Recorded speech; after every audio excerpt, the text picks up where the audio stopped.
孩子睡觉时打呼，家长认为应该是熟睡，为何起床还是无精打采？上课甚至会打瞌睡。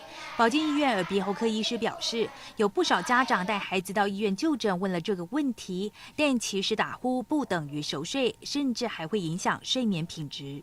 可能父母亲觉得，小孩子为什么每天都觉得很劳累的一样，很没有精神，然后学校课业也一直衰退。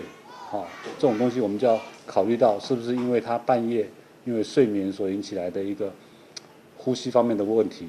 打呼可能造成睡眠品质不佳，影响学习效果，而幼儿最常见的打呼原因既然是过敏。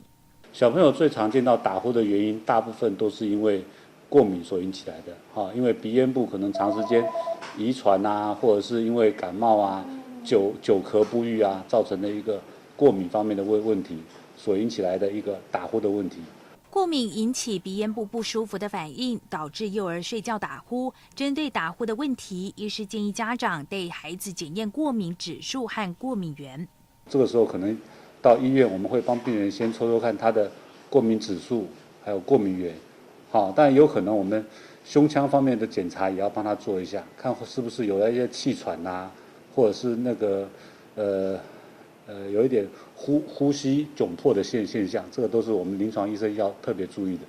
医师表示，如验出孩子真的有过敏情形，就要远离过敏源，以及避免食用会造成过敏的食物。降低过敏指数后，就会改善过敏和打呼的情形，让孩子的学习状况恢复正常。屏东新闻张如英、刘建荣采访报道。